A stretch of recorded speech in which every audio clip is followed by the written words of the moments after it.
ये कहानी है बुंदेलखंड के दो ऐसे गांव की जिनकी तस्वीर और तकदीर मनरेगा ने बदल कर रख दी है।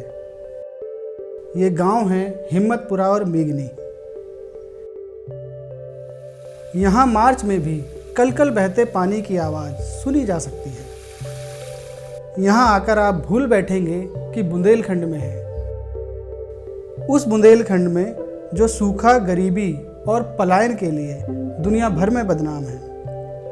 उस बुंदेलखंड में जहाँ पानी के संकट ने एक कहावत को जन्म दिया, गगरी ना फूटे बलम मर जाए। यानी गगरी नहीं फूटनी चाहिए, चाहे पति ही क्यों ना मर जाए। पानी इतना प्यारा है। 2 दशक पहले तक इन दोनों गांवों में गरीबी और भुखमरी का राज था। गांव के ज़्यादातर घरों से पलायन हो चुका था। किसी ने कल्पना नहीं की थी कि गांव बदहाली से कभी उबर भी पाएंगे। मैं जब बचपन से देखता आया था कि हमारे यहाँ पिछड़ा इलाका था, बुंदेलखंड का क्षेत्र था, चंबल इलाका है, इस दस्यु प्रभावित क्षेत्र था। यहाँ पानी का अभाव था, पानी की कोई हम लोगों को व्यवस्था नहीं थी, जिससे हम लोग अत्यंत गरीबी में जी रहे थे। और उस गरीबी के कारण यहाँ से कई परिवार पलायन भी कर चुके थे और पलायन कर रहे थे। मीगनी ग्राम पंचायत 15 साल पहले बूंद बूंद पानी को तरस रही थी। अधिकांश जमीन बंजर पड़ी थी। रबी के मौसम में पानी की कमी के कारण खेती नहीं होती थी। पूरी खेतीबाड़ी मॉनसून के भरोसे थी। महिलाओं को 1 किलोमीटर दूर खेत से पानी लाना पड़ता था। इस काम में उनका बहुत समय खराब हो जाता था। पहले जाइए कि पानी नैया कुआ पे, तो फिर 2-4 और कुआं पे जाओ पानी भरने के लिए, तब बरातन को पानी पिवाओ। पहला उनको नहाए भी में दिक्कत आती थी, 2-4 दिन नहीं नहा पाती थी। और अब तो पानी की हैंडपम्प है, तो मतलब डेली नहा ले, ऐसी स्थिति रहती है। आखिर गांव का यह कायाकल्प हुआ कैसे? दरअसल यह कहानी 2004 से शुरू होती है। इस साल हिम्मतपुरा गांव में बरसाती नाले पर एक चेक डैम बनाया गया था। इसे समाजसेवी संस्था परमार्थ के आर्थिक सहयोग और गांव वालों के श्रमदान की मदद से बनाया गया। 2005 में जब मनरेगा कानून आया, हमने एक चेक डैम का निर्माण किया। कैसे डिजाइन होती है, लोग बागों को मानना ये था कि अगर ये चेक डैम बन जाएगा तो यहाँ पानी भरेगा और खेतों में कटान होगा और यहाँ पे दिक्कत होगी।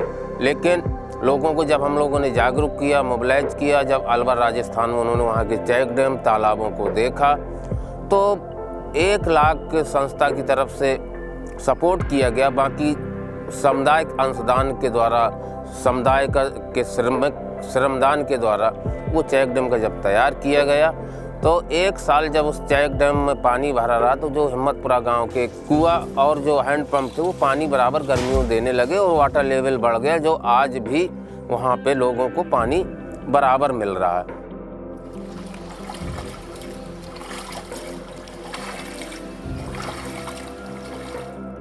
मीगनी गांव में 2010 से एक के बाद एक 5 चेक डैम बनाए गए।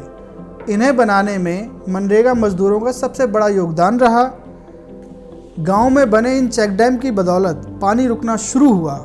खेतों को पानी मिला, कुओं और हैंडपंपों का जल स्तर सुधर गया।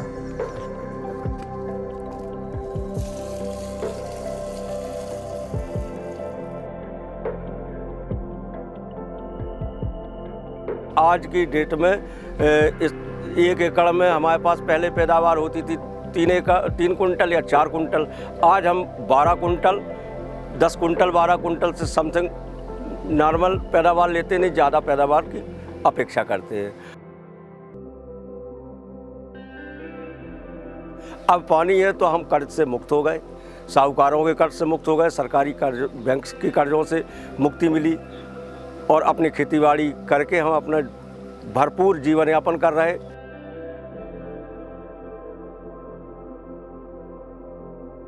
हमारे यहाँ पहले सिर्फ एक फसल होती थी, वो भी बरसात पे आधारित, सरसों के अलावा कुछ नहीं हो पाता था। अब हमारे यहाँ गेहूँ हो रहा है, पहले गेहूँ नहीं होता था। गेहूँ अब परमानेंट होने लगा। अब 2 फसल हम लोगों को मिल रही है।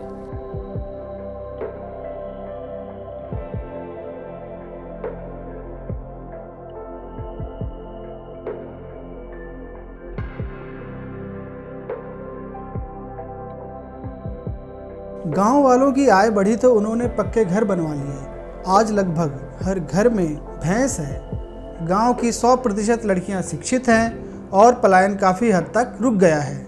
कुल मिलाकर कह सकते हैं कि दोनों गांव खुशहाल हैं।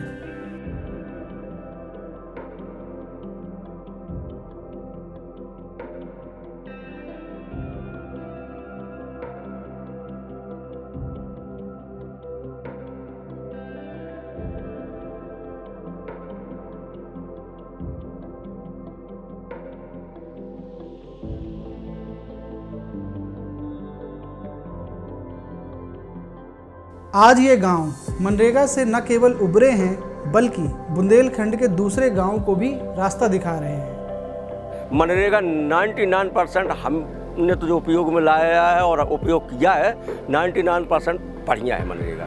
क्योंकि मनरेगा ना होती तो आज हमारे पास कितना पलायन होता। और मनरेगा के कोरोना के टाइम पे मनरेगा ने लोगों को जीवित किया है, रोजगार मिला है और नहीं अन्यथा कई परिवार भूखों मर जाते हैं। तो रोजी रोटी सब मनरेगा से चलती है। तो गरीबी में भी सहायक हो, किसानी में भी सहायक है।